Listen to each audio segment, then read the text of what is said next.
Market లో invest చేసి మీ డబ్బులు డబుల్ చేసుకోవాలనుకుంటున్నారా? సుందరరామిరెడ్డి గారి లైవ్ సెమినార్ కి అటెండ్ అవ్వండి.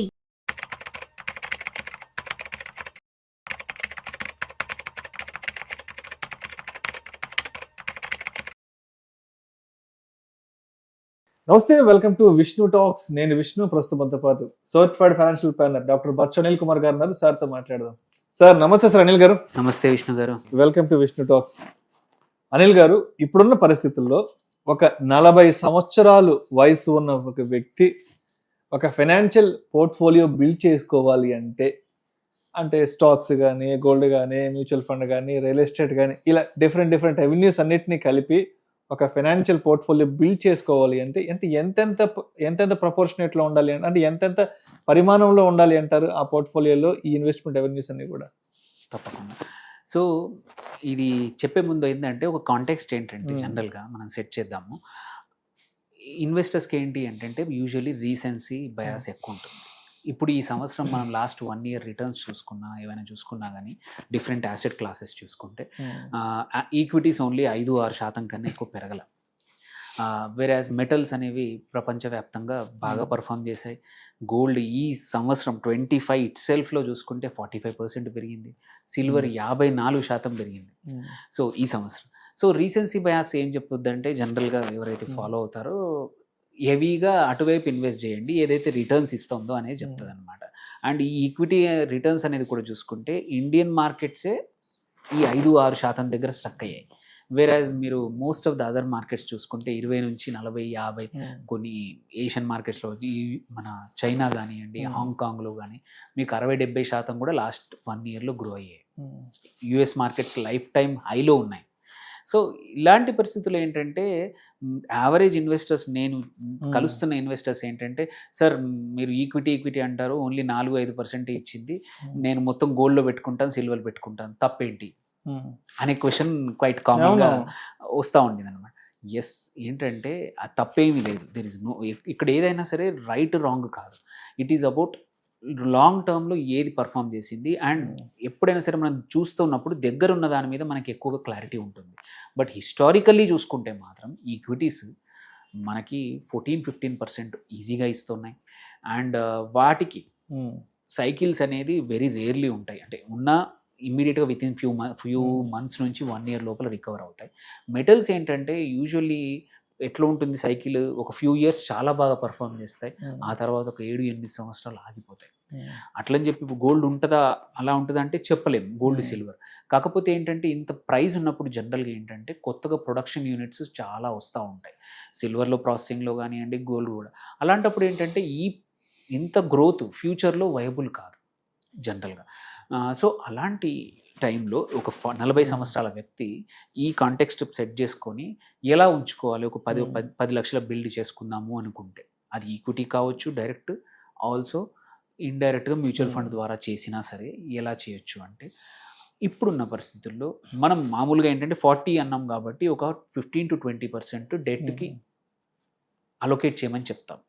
డెట్ ఎందుకంటే మనం ఎప్పుడైనా సరే ఫిక్స్డ్ ఇన్కమ్ ఉంటే ఏంటంటే ఇమ్మీడియట్ నీడ్స్ ఒక 1-2 years కోసం ఎప్పుడైనా డబ్బులు అవసరం వచ్చినప్పుడు, మార్కెట్స్ కానీ ఈ అదర్ యాసెట్స్ కానీ పర్ఫామ్ చేయనప్పుడు కావాలంటే ఈ ఫిక్స్డ్ ఇన్కమ్ నుంచి తీసుకోవడానికి కానీ ఓవరాల్ పోర్ట్ఫోలియో స్టెబిలిటీగా ఉండడానికి కోసం ఇది వాడుతూ ఉంటాం.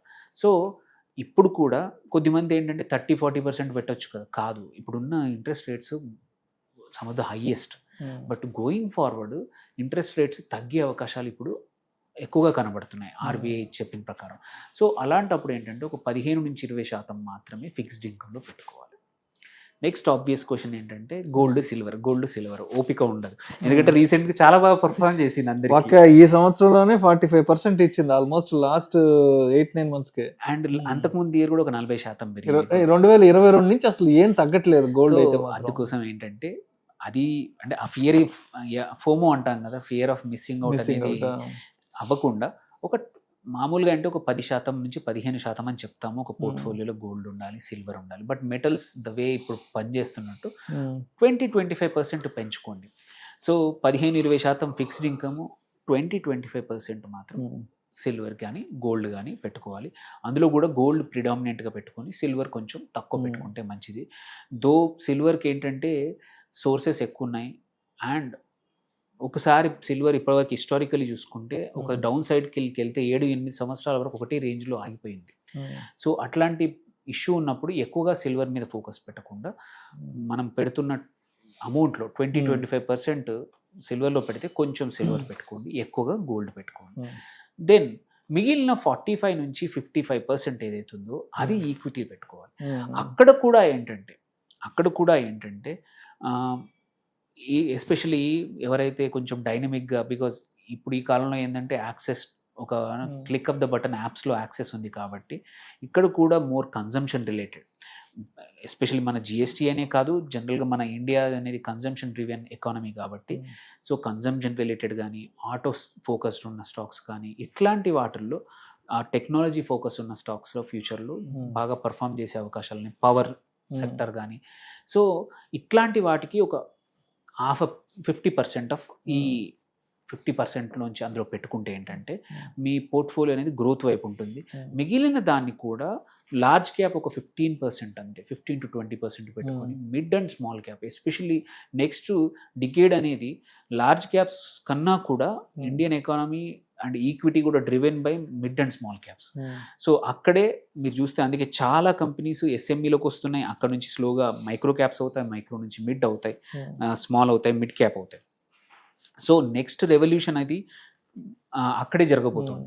సో ఓన్లీ మీకు ఆల్రెడీ ఒక 15-20% డెట్ పోర్ట్ఫోలియో ఉన్నప్పుడు ఇంకొక 15-20% లార్జ్ క్యాప్ పెట్టుకొని మిగిలినదంతా mid and small cap with focus on consumption driven పెట్టుకుంటే ఏంటంటే మీకు ఆన్ యావరేజ్ ఈ అంతా పోర్ట్ఫోలియో తీసుకున్నా సరే ఓన్లీ ఈక్విటీ పర్ఫామ్ చేసిందంటే ఈక్విటీ ఇస్తుంది, బికాజ్ మీ 55% వరకు ఈక్విటీ ఉంది.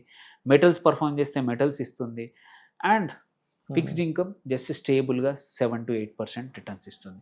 ఆన్ ద హోల్ ఈ పోర్ట్ఫోలియో చూస్తే మీకు 14-15% అనేది పక్కా ఇస్తుంది అనమాట. సో ఒక 10 లక్షలు ఉంటే ఇలా ఒకే చోట పెట్టకుండా ఏంటంటే చాలామంది సింప్లిసిటీ ఇష్టపడి ఒక ఇన్సూరెన్స్ పాలసీ అనో లేకపోతే వచ్చిన కొత్త ఎన్ఎఫ్ఓలో ఏదో ఒక అది సెక్టర్ స్పెసిఫిక్ అని చూడరు, ఏదని చూడరు, ఒక 10 లక్షలు అలా పెట్టేసేస్తారు. తర్వాత అవసరం వచ్చినప్పుడు ఆ సెక్టర్ స్పెసిఫిక్ ఫండ్ లేకపోతే ఎక్కడైనా పాలసీలో పెట్టినప్పుడు అవసరం వచ్చినప్పుడు విత్డ్రా చేయకుండా లాక్ ఇన్ అయిపోతాయి. అలా కాకుండా ఇట్లా కొంచెం డైవర్సిఫై చేసుకుంటే ఏంటంటే అవసరం వచ్చినప్పుడు కొంచెం అమౌంట్ అన్నా పక్కా నీకు అవసరం దొరుకుద్ది. ఈ బంగారం కానీ ఈ సిల్వర్ కానీ కూడా ఫిజికల్గా కన్నా కూడా ఈటీఎఫ్ల ద్వారా కానీ గోల్డ్ మ్యూచువల్ ఫండ్ కానీ సిల్వర్ మ్యూచువల్ ఫండ్ ద్వారా పెట్టుకుంటే ఏంటంటే విత్డ్రాల్ వెరీ ఈజీ, లిక్విడిటీ చాలా ఈజీగా ఉంటుంది, గ్రోత్ని క్యాప్చర్ చేసుకోవచ్చు, లేదు వాడుకోవడం లేకపోతే అది అలాగే గ్రో కూడా అవుతూ ఉంటుంది. అండ్ అన్నిటికన్నా ఇంపార్టెంట్, రేపు ఏదైనా అవసరానికి తగ్గట్టు పోర్ట్ఫోలియో మార్చాలనుకుంటే ఈ యాసెట్స్లో మ్యూచువల్ ఫండ్స్లో ఉన్నాయనుకోండి, రీబ్యాలెన్సింగ్ చేయడం easy. With in the same fund house కానీ ఆర్ విత్డ్రా చేసి ఇంకొక ఫండ్లు పెట్టుకోవడం కూడా ఈజీ. కాబట్టి ఈ మెథడ్లో పెట్టుకుంటే ఏంటంటే మనకి అవసరానికి తగ్గట్టు రీబ్యాలెన్సింగ్ చేయొచ్చు, రెగ్యులర్గా పర్ఫార్మెన్స్ చెక్ చేసుకోవచ్చు, అండ్ మంచి రిటర్న్స్ కూడా డైవర్సిఫైడ్ పోర్ట్ఫోలియో కూడా క్రియేట్ చేసుకోవచ్చు అనమాట. Right sir. Thank you sir. Thank you so much Anil గారు. ఒక 40 సంవత్సరాల వయసు ఉన్న వ్యక్తి ఇప్పుడున్న పరిస్థితుల్లో తన చేతిలో కనుక డబ్బు ఉంటే ఒక ఫైనాన్షియల్ పోర్ట్ఫోలియోని ఏ విధంగా బిల్డ్ చేసుకోవచ్చు అని దాని గురించి చాలా చక్కగా తెలియజేసి thank you so much sir. Thank you.